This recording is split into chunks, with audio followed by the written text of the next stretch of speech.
ನಮ್ಮ ಭಾರತದಲ್ಲಿ ಲಕ್ಷಾಂತರ ಸುಂದರವಾದ ವಾಸ್ತುಶಿಲ್ಪಗಳನ್ನ ಹೊಂದಿರುವಂತಹ ದೇವಾಲಯಗಳಿದ್ದಾವೆ. ಈ ದೇವಾಲಯದ ರಚನೆ ಅಂದ್ರೆ ಸ್ಟ್ರಕ್ಚರ್, ವಾಸ್ತುಶಿಲ್ಪ ವಿಭಿನ್ನವಾಗಿರುತ್ತವೆ. ಉತ್ತರ ಭಾರತದಲ್ಲಿ ಇರುವ ದೇವಸ್ಥಾನದ ವಾಸ್ತುಶಿಲ್ಪ ಬೇರೆನೇ ಇರುತ್ತೆ. ನಮ್ಮ ದಕ್ಷಿಣ ಭಾರತದಲ್ಲಿರುವಂತಹ ದೇವಸ್ಥಾನದ ವಾಸ್ತುಶಿಲ್ಪದ ರಚನೆ, ಅದರ ಸ್ಟ್ರಕ್ಚರ್ ಬೇರೆನೇ ಆಗಿರುತ್ತೆ.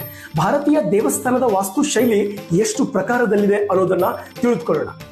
ಭಾರತೀಯ ದೇವಸ್ಥಾನದ ವಾಸ್ತುಶೈಲಿಯಲ್ಲಿ ಮುಖ್ಯವಾಗಿ 3 ಪ್ರಕಾರಗಳನ್ನ ನಾವು ಕಾಣ್ತೀವಿ.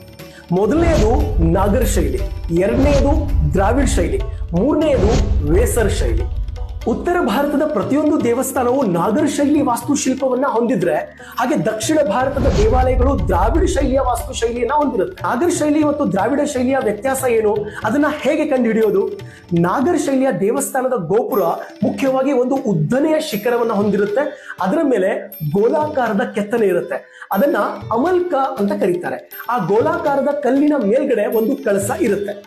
ಇನ್ನು ನಮ್ಮ ದ್ರಾವಿಡ ಶೈಲಿಯ ದೇವಸ್ಥಾನ ತನ್ನ ಸುತ್ತಲೂ ಗೋಡೆಗಳಿಂದ ಆವೃತವಾಗಿರುತ್ತೆ. ಆ ದೇವಸ್ಥಾನಕ್ಕೆ ಒಂದು ಪ್ರತ್ಯೇಕವಾಗಿ ಆವರಣ ಅಂದ್ರೆ ಬೌಂಡ್ರಿ ಇರುತ್ತೆ. ದೇವಸ್ಥಾನದ ಮುಖಭಾಗದಲ್ಲಿ ವಿಶಾಲವಾದ ಗೋಪುರವನ್ನ ಹೊಂದಿರುವಂತಹ ಒಂದು ದೊಡ್ಡ ಪ್ರವೇಶ ದ್ವಾರ ಇರುತ್ತೆ. ನಾವು ಹಂಪಿಯಲ್ಲಿ ನೋಡಿದ್ವಿ ವಿರೂಪಾಕ್ಷ ದೇವಾಲಯ, ಅದು ಒಂದು ಉದಾಹರಣೆ.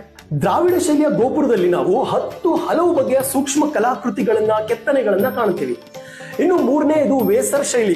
ಈ ಶೈಲಿಯ ದೇವಸ್ಥಾನಗಳು ದ್ರಾವಿಡ ಮತ್ತು ನಾಗರ ಶೈಲಿ ವಾಸ್ತುಶಿಲ್ಪದ ಸಂಗಮ ರಚನೆಯಾಗಿರುತ್ತೆ. ಈ ದೇವಸ್ಥಾನ ದ್ರಾವಿಡ ಮತ್ತು ನಾಗರ ಶೈಲಿಯ ಗುಣಲಕ್ಷಣಗಳನ್ನ ಹೊಂದಿರುತ್ತೆ. ಇವುಗಳನ್ನ ಹೊರತುಪಡಿಸಿ ಭಾರತದಲ್ಲಿ ವಿವಿಧ ಭಾಗಗಳಲ್ಲಿ ಇನ್ನು ಹಲವು ಬಗೆಯ ದೇವಸ್ಥಾನದ ವಾಸ್ತುಶೈಲಿಯನ್ನ ನಾವು ಕಾಣಬಹುದು. ನಿಮ್ಗೆ ಇಷ್ಟವಾಗುವಂತಹ ಭಾರತದ ಸುಂದರ ವಾಸ್ತುಶಿಲ್ಪವನ್ನು ಹೊಂದಿರುವಂತಹ ದೇವಸ್ಥಾನ ಯಾವುದು ಅನ್ನೋದನ್ನ ಕಮೆಂಟ್ ಬಾಕ್ಸ್ ಅಲ್ಲಿ ಕಮೆಂಟ್ ಮಾಡಿ ತಿಳಿಸಿ. ಕೂಡಿ ಕಲಿಯೋಣ, ಕೂಡಿ ಬೆಳೆಯೋಣ, ಎಲ್ಲರೂ ಸೇರಿ ಮುನ್ನುಗ್ಗೋಣ, ಖುಷಿಯಾಗಿರಿ. ಜೈ ಹಿಂದ್.